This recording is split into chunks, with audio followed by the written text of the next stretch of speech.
Este video tratará sobre la resolución de un problema práctico. Empecemos. El planteamiento del problema. Se usa un evaporador con un área de 83,6 metros cuadrados y un coeficiente de transferencia de calor de 2638 kilocalorías por hora por metro cuadrado por grado centígrado, para obtener agua destilada que se alimentará a una caldera. Al evaporador se introduce agua de la red de tuberías que contiene 400 partes por millón de sólidos disueltos a 15 grados centígrados. El evaporador opera a una atmósfera de presión. Para calentamiento se dispone de vapor de agua saturado a 1.7 atmósferas absolutas. Calcule la cantidad de agua destilada que se produce por hora cuando el líquido de salida contiene 800 partes por millón de los sólidos disueltos. Calcular además la cantidad de vapor de calentamiento que se requiere, alimentación y economía. Procedemos a revisar cuáles son los datos importantes para nuestro ejercicio. En este caso, se ven los datos generales, el área que la tenemos, el coeficiente de transferencia y las presiones tanto del evaporador como de la cámara. Aquí nos referimos al evaporador como la presión a la que opera el evaporador, y la presión de la cámara nos referimos a la cámara de condensación, es decir, a la presión de los tubos por donde pasa el vapor de calentamiento. Y por supuesto, todo esto lo llevamos a unidades del sistema internacional. Las atmósferas a kilopascales y el coeficiente que estaba en kilocalorías lo pasamos a kilojoules. Luego de eso, lo más importante es realizar un diagrama del proceso para saber exactamente cuáles son nuestros datos y qué es lo que podemos hacer. Primero tenemos las concentraciones, que las pasamos a una unidad más conocida, que sería el porcentaje, utilizando el factor de conversión dado. La temperatura de entrada, 15,6 centígrados, y la notación que usaremos se ve perfectamente ahí, que sería F para la alimentación, B sub 0 para el vapor de calentamiento de entrada, D sub 1 para el destilado, donde D sub 1 y B sub 0 son iguales, L sub 1 para el concentrado y B sub 1 para el vapor de salida. Además, es muy importante resaltar que nuestro sistema de referencia es el punto triple del agua. Ok, como pueden ver, aquí está mi diagrama, no tan profesional como el que vieron, pero está el diagrama con todos los datos puestos. Es lo primero que hay que hacer. La temperatura de 15 grados, se sabe que es 0,04% la entrada y 0,01% la salida. Todo lo que ya hemos definido. Por cuestión de ahorro de tiempo, no voy a escribir los cálculos en directo, sino que vamos a hacer una serie de cortes y poco a poco voy a explicar. Así que vamos con el primer corte. Ok, primera parte del ejercicio donde hacemos unos balances de los que ya hemos aprendido en la teoría. Primero, el balance de materia, que sabemos F es igual a L1 más B1, queda de esta manera. Y por componentes, como ya tenemos los porcentajes del soluto en cada solución, en este caso ya se hizo la conversión de partes por millón a porcentaje, 0,04 es igual a 0,08 L1, pasando a dividir queda 0,5 igual a L1. Ahora, ¿qué pasa aquí? Bueno, podemos sustituir este término, L1, aquí, porque también lo tenemos, quedando de esta manera, 0,5F, L1 más B1. Y como estos son términos semejantes, ambos son F, 0,5 pasa aquí a restar, 1 menos 0,5, 0,5F, igual a B1. Tenemos estos dos términos ahora. Ok, vamos con el balance de energía, que ya tenemos la fórmula, que la dedujimos anteriormente, y ahora vamos a hacer un pequeño factor común aquí, porque ya sabemos que L1 es 0,5F y B1 es 0,5F también. Entonces, estos dos términos son iguales, los podemos agrupar, es decir, hacer un factor común y poner estos dos sumados. Ok, ahora el calor. Tenemos el coeficiente por el área por el delta de temperatura, la ecuación que ya hemos visto, donde el coeficiente ya lo tenemos en kilojoules, ya se vio la conversión, el área 83,6 metros cuadrados y el delta de temperatura. ¿Qué pasa con este delta de temperatura? Que esto es la diferencia de temperatura entre el evaporador y el vapor de calentamiento. Viéndolo de otra manera, en un intercambiador de calor, lo que es esto, está la carcasa y los tubos. Entonces sería la diferencia de temperatura entre la parte de la carcasa y la parte de los tubos. Ahora, para el vapor de calentamiento, los tubos, entre comillas, sería a la presión del vapor de calentamiento, que es 1,7 atmósferas, que agarrando nuestra tabla de presiones saturadas, porque ya asumimos que esto es agua, porque sus concentraciones son muy pequeñas para causar un aumento glucómico. Entonces asumimos que son agua pura y la podemos sacar las entalpías en este caso la temperatura en la tabla de agua saturada. Tenemos la de 1,7 atmósferas, que se hace una interpolación y da 115,54 centígrados. Y la presión del evaporador, que es una atmósfera, en este caso también se hace una interpolación entre 0,100 y 0,125 megapascales para que quede más exacto. Y bueno, la presión ya sabemos que es 100 grados centígrados. Y todo esto nos da 14.348.757.59 kJ. Ok, ahora la segunda parte del ejercicio, donde están las entalpías y los cálculos finales. Primero vamos con las entalpías, que aquí están las 4 que se encuentran en el balance de energía. Lambda, que está relacionado con el vapor de calentamiento, por lo tanto, como sabemos que es vapor de agua, lo podemos buscar perfectamente en las tablas de agua saturada.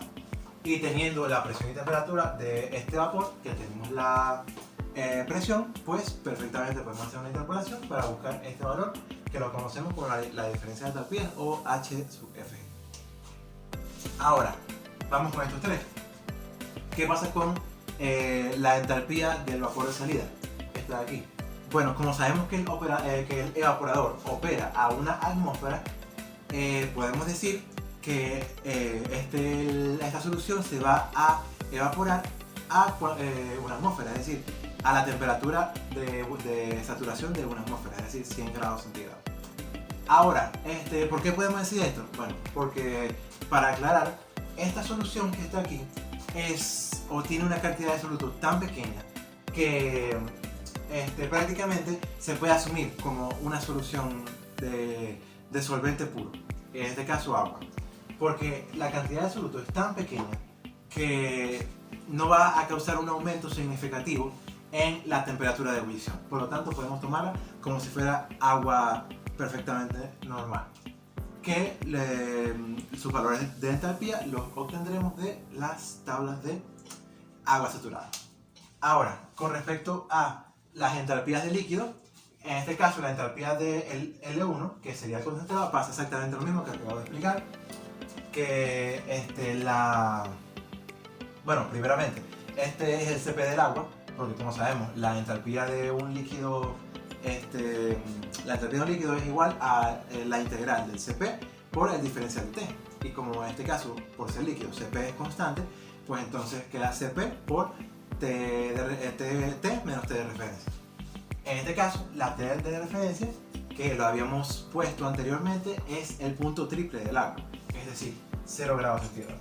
Y la temperatura que está aquí es la temperatura de saturación para este líquido. Y como sabemos que este líquido se encuentra en el evaporador que opera a una atmósfera, podemos decir que esta es la temperatura que debemos usar. 100 grados centígrados, que es la temperatura de saturación a una atmósfera. Lo mismo pasa con la entalpía de la alimentación, sabemos que es líquida, pero aquí en este caso tenemos la temperatura de entrada, por lo tanto es 15 menos 0 grados centígrados. Y dando estos resultados, 414 y 62,1 kJ por kilogramo. Sustituyendo todo esto en la ecuación de energía, tenemos esta expresión de aquí, que es exactamente igual a la ecuación de energía que tenemos definida, con sus valores incluidos, dando una alimentación de 13.423,23. Básicamente, sumando esto, multiplicando aquí, este término se resta con y este pasa aquí y se hace una división. En pocas palabras, se puede meter en un solucionador y da un resultado cualquiera. En este caso, 13.423,23. Por ese lado no hay problema. Ahora, B sub 1 sabemos que es 0,5F, la mitad de lo que está aquí, pues 6.711,61. Y B sub 0, ya sabemos que es Q entre lambda. Tenemos ambas variables, por lo tanto podemos sacar perfectamente el número, que aquí faltó, kilogramos por hora. Listo. Y ahora, la economía, que sabemos que es el vapor que entra entre el vapor que sale, y ponemos el 100% para el porcentaje, nos dará 96.52%. Es decir, que no llega a cubrirse totalmente lo que entra con lo que sale, pero está muy cercano, muy acertado. Se puede decir que para un solo efecto es aceptable. Teniendo en cuenta los resultados del ejercicio, nos podemos preguntar, ¿será esta la mejor forma de utilizar este evaporador? ¿Estoy obteniendo todos los beneficios posibles? Pues bueno, averigüémoslo. ¿Cuál sería el efecto de un cambio de evaporador o lo que es lo mismo, un cambio de área? ¿Y qué pasaría si se cambia la temperatura o la presión? ¿Será positivo o negativo en la economía? ¿Qué resultados quedarán consistentes? Bueno, vamos respondiendo estas preguntas una por una. Primeramente, antes de calcular todos los referentes a este ejercicio, tendremos que evaluar con qué áreas estamos trabajando. En este caso vamos a trabajar con dos áreas, una de 43,6 metros cuadrados y otra de 63,6 metros cuadrados. Valores inferiores a los trabajados en el ejercicio en condiciones normales anteriormente. Y por ende, el diagrama que dibujamos acá es más chico, es más pequeño. Ahora, dando paso a los cálculos analíticos, tomando en cuenta un área de 43,6 metros cuadrados y planteando la ecuación de calor, los únicos valores numéricos que van a cambiar en esta ecuación, bueno, el único valor en este caso, sería el área, que en este caso sería 43,6 metros cuadrados. Todos los valores restantes son los mismos que trabajamos en el ejercicio en condiciones normales.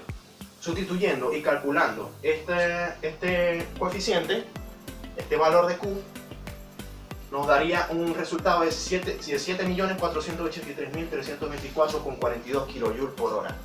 Ahora, si el valor de Q cambia, el valor de la alimentación también cambia y por ende el valor del vapor de entrada también cambiará. Entonces, sustituyendo el valor de Q en el balance de energía, que sería el mismo balance de energía que trabajamos en el ejercicio de condiciones normales, y sustituyendo el valor de Q, nos daría 7.003 kilogramos por hora. Y para el vapor de entrada, sabemos que el vapor de entrada es igual a calor entre lambda, que sería la diferencia entre entalpías. Sustituyendo los valores, B sub 0, el Q que habíamos calculado anteriormente, 7.483.324,42, y lambda, que lo podemos encontrar en el apartado anterior, nos daría la diferencia, el cociente entre ellos dos, 3.378,45 kilogramos por hora. Y finalizando, como B sub 0 cambia, la economía también cambiaría, porque la economía es el vapor de entrada entre el vapor de salida. Sustituimos los valores, 3.378,45 calculados acá, y el valor del vapor de salida sería 0,5 por el valor analítico que calculamos de la alimentación, que en este caso sería 7.003 kilogramos por hora, dando un porcentaje de economía de 96,52. Ahora, para un valor de área de 63,6 metros cuadrados, ya que el procedimiento es exactamente el mismo que utilizamos en este apartado, obtendríamos los valores de alimentación de 10.211,93 kilogramos por hora, vapor de entrada 4.928,19 kilogramos por hora y un porcentaje de economía de 96,52%. Agrupando los resultados nos quedaría de la siguiente manera, como lo podemos apreciar en la lámina. Ahora, hay cosas muy interesantes para comentar, pero primero probemos con cambiar otras condiciones. En este apartado tenemos tres temperaturas de alimentación, 30 grados centígrados, 60 grados centígrados y 5 grados centígrados. Trabajaremos en primer lugar con la de 30 grados centígrados. Calcularemos la entalpía del líquido, que no es más que la integral de T de referencia T de Cp por el diferencial de temperatura. Resolviendo dicha integral nos queda Cp que multiplica T menos T de referencia. Sustituyendo los valores numéricos, Cp, el Cp del agua, 4,14 kJ por kilogramo por Kelvin, por la T, que está acá, no sería más que la suma de 30 grados centígrados más 273,15 para su valor en Kelvin. La T de referencia no sería más que la T de referencia en el punto triple del agua, que sería 0 grados centígrados más 273,15 para obtener su valor numérico en Kelvin. Ahora, es indiferente trabajar estos valores en grados Kelvin o en grados centígrados, ya que la resta de 303,15 menos 273,15 da 30 y la resta entre 30 menos 0 igualmente da 30. Así que de cualquiera de las dos maneras obtenemos un valor numérico de entalpía de líquido de alimentación 124,2 kJ por kilogramo. Ahora, con este valor de entalpía nos vamos al balance de energía y sustituimos los valores para obtener un valor numérico de alimentación de 14.251,14 kilogramos por hora. Cabe resaltar que el vapor de entrada no cambia, ya que la temperatura de la alimentación no viene afectado por ninguno de los valores que venimos calculando anteriormente, ya que, como podemos denotar, el vapor de entrada no es más que Q entre lambda, que sería la diferencia entre entalpías. Ahora, calculando el vapor de salida, sería 0,5 por el valor numérico de la alimentación, que nos daría un valor numérico final de 7.125,57 kilogramos por hora. Y finalmente, para terminar con este apartado, sacaremos el valor de la economía, que no sería más que el vapor de entrada entre el vapor de salida.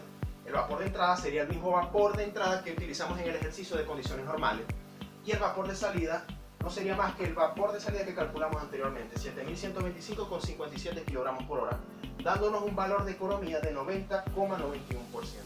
Si aumentamos un poco dicha temperatura de 30 grados centígrados a 60 grados centígrados y aplicando el mismo procedimiento que realizamos anteriormente, a excepción de cambiar los valores de temperatura, nos darían los valores que están acá.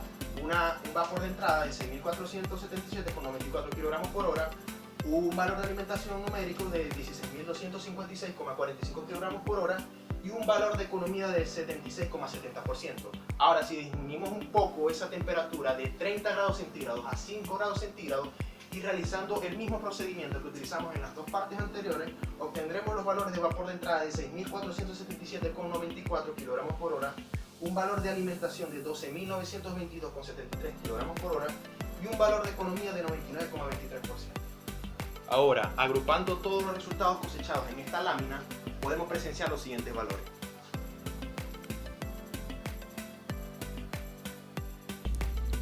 Ahora cambiemos la presión a la que opera el evaporador. Probemos con 0.5, es decir, una presión de vacío, pero primero pasemos la atmósfera a kilopascal. Ahora procedemos a ver en qué afecta estos cálculos anteriores. Y con 0.4 atmósferas, es decir, 40.53 kilopascal, nos da estos resultados. Y por aquí se puede apreciar ambos resultados. Finalmente, teniendo todos los resultados de todos los cambios que hemos hecho, se puede visualizar una tabla sobre la situación. ¿Qué podemos notar de esto? Empecemos. Para el área se observa que el cambio de la economía es prácticamente nulo. Esto es un hecho que nos dice que sin importar el tamaño del evaporador, su eficiencia no cambiará, ya que una de nuestras variables fijas es la concentración. Al cambiar el área y mantener la concentración constante, lo único que hace es disminuir la cantidad de alimentación que entra, por lo tanto disminuir el concentrado, y que la economía en sí no decaiga, pero sí su cantidad de fluido. En el caso de la temperatura se presentan dos casos: al aumentarla, donde se observa una disminución de la economía, y al disminuir la temperatura, donde se ve que fue un efecto beneficioso. Esto sucede así porque el calor transferido se mantiene constante, ya que ninguna de las variables que lo afectan fue modificada. Entonces, al mantenerse esta transferencia constante, el hecho de disminuir o aumentar la temperatura de entrada se traduce en una disminución y aumento respectivamente de la masa de la alimentación. Por lo tanto, es lógico pensar que a mayor masa, menor rentable será el evaporador y con ello su economía, y el mismo razonamiento para cuando disminuye la masa. Y para el caso del cambio de presión en el evaporador, se observa notablemente un aumento en la economía según se disminuye la presión, es decir, cuando se trabaja en condiciones de vacío. ¿Qué podemos concluir de estos datos? La presión del evaporador resultó ser una variable idónea para mejorar su economía, es decir, la eficiencia de este evaporador en este proceso. En el análisis se ve de que la disminución de la temperatura de entrada de la alimentación también es una opción viable, pero en cuestiones de proceso y económicas es más sencillo llegar a presiones de vacío que enfriar la alimentación.